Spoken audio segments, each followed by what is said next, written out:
2009, he told a story about a mystical experience he had, which pushed him down a path of spiritual awakening. A few months ago, after knowing Eckhart Tolle for a while and studying the books, I woke up and I suddenly got it. I understood suddenly how thought was just an illusory thing. And how thought is responsible for, if not all, most of the suffering we experience.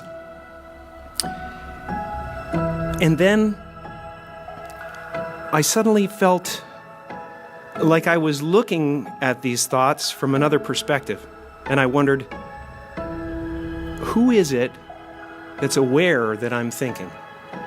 And suddenly I was thrown into this expansive, amazing feeling of freedom from myself, from my problems. I saw that I was bigger than what I do. I was bigger than my body. I was everything and everyone. I was no longer a fragment of the universe. I was the universe. And ever since that day, I've been trying to get back there. It's like riding a wave. Sometimes I'm on, sometimes I'm off. But at least I know where I want to go. And I want to take as many people with me as I possibly can, because the feeling is amazing. You know, it's our intention. Our intention is everything. Nothing happens on this planet without it. Not one single thing has ever been accomplished without intention. So I started thinking about my life, and I started thinking about this conference and what we're about. And I looked back and I thought, well, I was two people my whole life. I was in the living room entertaining people, being a monkey, you know, doing my thing for the company and trying to relieve my mother, who was suffering. She had rheumatoid arthritis and phlebitis and everything under the sun that was nagging at her, and she was depressed. And I wanted her to be free.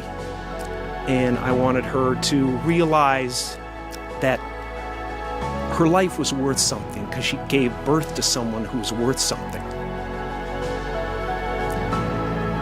And then I would go into my room and I would sit with a legal pad. I was a little kid. And I would sit there and I would try to figure out what it meant, what it was all about. Why are we here? What is this? Jim describes that he once read from Buddha that all spirituality is relieving from suffering. Similarly, Buddha summarized the reality of suffering in the Four Truths. 1. Our lives are pervaded by suffering, both obvious and subtle. 2. There is an identifiable cause of our suffering. 3. Because we know its cause, we can free ourselves from suffering. And 4. There is a specific path we can follow to end suffering, which consists of meditation, wisdom, and ethical living.